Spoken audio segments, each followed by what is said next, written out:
মানুষ ওর কারণে তো আমাকে ভয় পাওয়া শুরু করলো আবার ইমনের সঙ্গে থাকাতে। হ্যাঁ,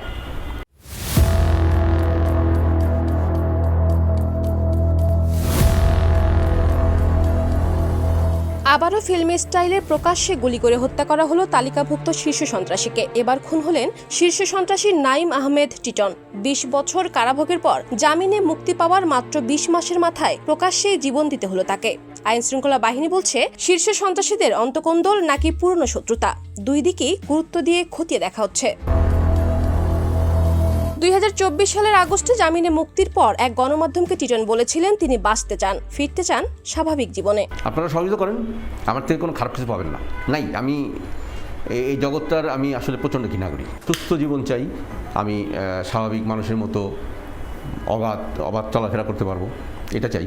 ৫ আগস্ট আওয়ামী লীগ সরকার পতনের পর একে একে জামিনে বের হতে থাকেন তালিকাভুক্ত শীর্ষ সন্ত্রাসীরা, যাদের একজন ছিলেন টিটন।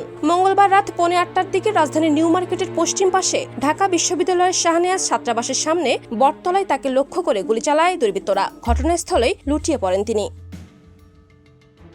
হত্যাকাণ্ডের পর সামনে আসছে একাধিক সম্ভাব্য কারণ। সাবেক সেনাপ্রধান আজিজ আহমেদের ভাই টিপু হত্যার প্রতিশোধ কিংবা আন্ডারওয়ার্ল্ডে আধিপত্য বিস্তারের দ্বন্দ্ব, সবই তদন্তের আওতায় রয়েছে বলে জানিয়েছে ডিবি পুলিশ। ২০২৪ সালের ৫ আগস্টের পর জামিনে বের হওয়া শীর্ষ সন্ত্রাসীদের ঘিরে আবারও সক্রিয় হয়ে ওঠে আন্ডারওয়ার্ল্ড। যে আইন শৃঙ্খলা বাহিনী ৫ই আগস্টের পরে জামিন পাওয়া সকল অপরাধীদের আচরণবিধি অথবা গতি প্রকৃতি কিংবা তাদের যে পুনরায় অপরাধপ্রবণ হয়ে ওঠার বা সক্রিয় হয়ে ওঠার প্রসঙ্গগুলোকে যখন পরিপূর্ণভাবে পর্যবেক্ষণের মধ্যে রাখতে পারছেন না, তখন এই অপরাধীদের একটি অংশ আবার নতুন করে সক্রিয় হচ্ছে। এখন বিষয় হচ্ছে অপরাধীরা নানাভাবে সক্রিয় হয়ে উঠবে, কারণ চরিত্রগতভাবে বৈশিষ্ট্যগতভাবে তারা অপরাধ করেই আসলে সে বেঁচে থাকে বা অপরাধী তার জীবন জীবিকার উৎস, তারা তো নানাভাবে সেই জায়গাতে সক্রিয় হবে।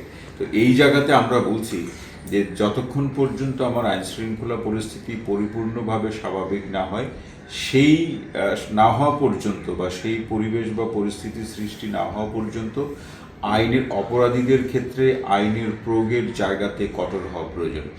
দ্বিতীয়ত, এই ধরনের অর্থাৎ শীর্ষ পর্যায়ের অপরাধীদের অপরাধ করার সাথে অধিকাংশ অপরাধের ক্ষেত্রে আমরা দেখি রাজনৈতিক শক্তি বা সহযোগিতার একটা সম্পর্ক থাকে। কোনো রাজনৈতিক ব্যক্তি যাতে এই অপরাধীদের আশ্রয় প্রশ্রয় বা সহযোগিতা করতে না পারে বা না করে, এই নিশ্চয়তা কিন্তু সরকারের পক্ষ থেকে নিশ্চিত করা প্রয়োজন। কারোর বিরুদ্ধে অভিযোগ থাকলে প্রচলিত আইন অনুযায়ী ব্যবস্থা গ্রহণ করা।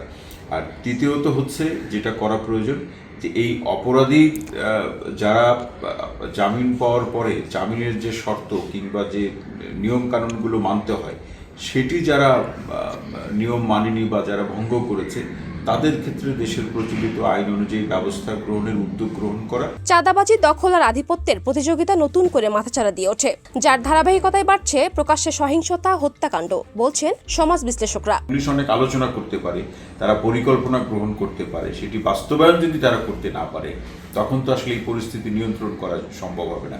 তো পুলিশ যাতে নিজেদের মতো করে স্বাধীনভাবে কাজ করতে পারে, হয়তো বাইরে থেকে দেখলে মনে হবে যে সবই বোধহয় ঠিক আছে, কিন্তু খুবই অন্তর্নিহিত দৃষ্টিভঙ্গি দিয়ে বিচার বিশ্লেষণ করলে মনে হয় যে কোথাও একটা ঘাটতি থেকে যাচ্ছে। সেই ঘাটতির জায়গাটা কি, সেটা তো আমরা বললাম যে পুলিশের আইন প্রয়োগের জায়গাতে তার নিজস্ব সিদ্ধান্ত, নিজের পরিকল্পনা বাস্তবায়নের জন্য সরকারের পক্ষ থেকে তাদেরকে সেই স্বাধীনতা দেওয়া এবং এই সিদ্ধান্ত বাস্তবায়নের জন্য যে ধরনের উপকরণগত সহযোগিতা প্রয়োজন হয় বা উপকরণগত যে সরবরাহের নিশ্চিতকরণের প্রয়োজন হয়, এটি প্রদান করতে পারলে তখন পুলিশই কিন্তু এই ধরনের পরিস্থিতি নিয়ন্ত্রণ করতে পারবে। ২০০১ সালে সরকার ঘোষিত ২৩ শীর্ষ সন্ত্রাসীর তালিকায় ২ নম্বরে ছিলেন নাঈম আহমেদ টিটন। ৫ আগস্টের পর টিটনের মতো জামিনে মুক্তি পান আরেক শীর্ষ সন্ত্রাসী সাইফ মামুনও। তিনিও হত্যার শিকার হন গত বছরের নভেম্বরে।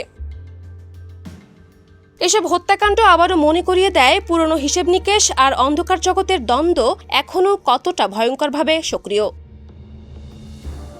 Desk report, campus Times.